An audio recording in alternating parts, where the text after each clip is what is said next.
Hello gardeners, welcome to High Hopes Gardens. I'm Amber and today we're talking about dragon's tail radish, which is this lovely little beast that I have right here. So dragon's tail radish, it's a different kind of radish. When you think of radishes, you probably think of the little round red, got a bite to them balls that come out of the ground, am I right? Well, that's most of them probably. In fact, there's a lot of different kinds of radishes out there. You can probably get purple radishes and white radishes and long radishes and red radishes and short radishes, oh my. But they're all in the ground. So I don't know how many radish cultivations, or cultivars I should say, are actually above ground radishes. I know of this one, and this is pretty cool. So the dragon's tail radish gets a little crazy, as you can see.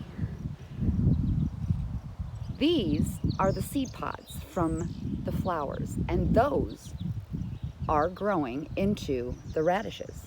Okay, so that is what these radishes are. They are the seed pods, and this is one that is ready to take. Now, the younger that they tend to be, right, you don't really want them that young. That's a little too young. This one is probably perfect right here. This one is perfect. Once they start to get as thick as a pencil, like this one's a little thicker, then they're gonna start getting more fibrous and not gonna be as good, like this one. This is the one that is way overdue right here. Now, when they get to this point, what I can do is just let this go, let it harden, and remove the seeds so that I can plant some more next year. So if you do have quite a few, because look at the plethora that you are going to get on this thing. Every one of these seed pods will turn into a new dragon tail radish for you. So if you do not eat that many radishes, you really probably only need one plant. We're gonna try a new thing this year and pickle these bad boys. So here is the dragon's tail radish. And as you can see, like I said, it gets a little wild. You can trellis it, this one, and you can pot it. This one is just naturally growing and getting a little crazy. So it is very plentiful.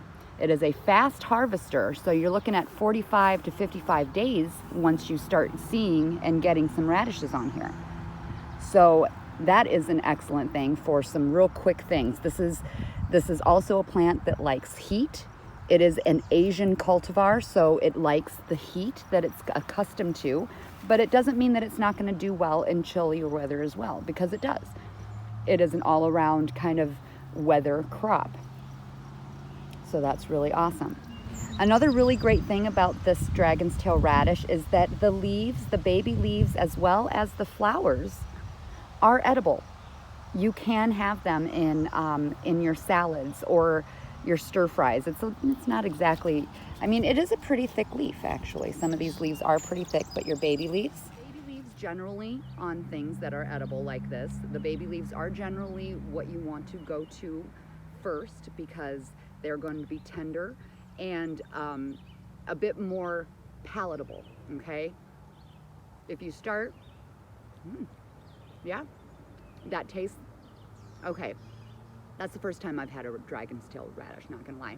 And this tastes like a radish, but it almost has a sweet and much more mild taste to it.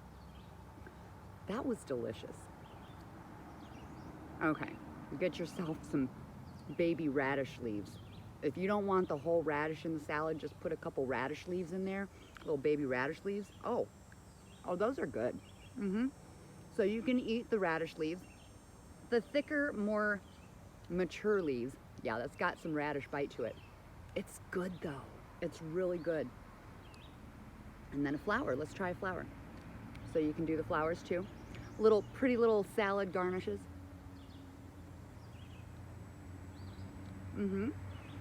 That's sweeter, and you definitely are not getting that radish bite. You can eat the leaves as lettuce, the flowers, and the radish itself, okay? So really awesome. I'm gonna pick, I only actually have 2 radishes because I'm going to leave the big radish on here and I'm going to let it dry out so that I can harvest its seeds. We have 2 radish tails, dragon's tails right here to bring inside. Now, this is not a plentiful harvest by any means. All of these radishes are all gonna be pretty much ready all at once. Okay, I'm gonna give them probably another less than a week, probably. And these guys are gonna be ready to go. A lot of them are. But we're going to keep this one, nice big one down here. We're going to let it seed out for next year. What can you do with dragon's tail radish? Salads, stir fry, basically anything you put your other radishes in, you can do with this, because it really does not taste any different. It just looks really different. But you know what? I like things that look different because it's just fun to eat. They're fun to eat. Okay, that is the extent of my knowledge on dragon's tail radish. I have high hopes that you came, you saw, you learned, and hopefully you're walking away with the knowledge that you were looking for. So thank you, gardeners. Hit that like, hit that subscribe, and we will talk to you next time on High Hopes Garden.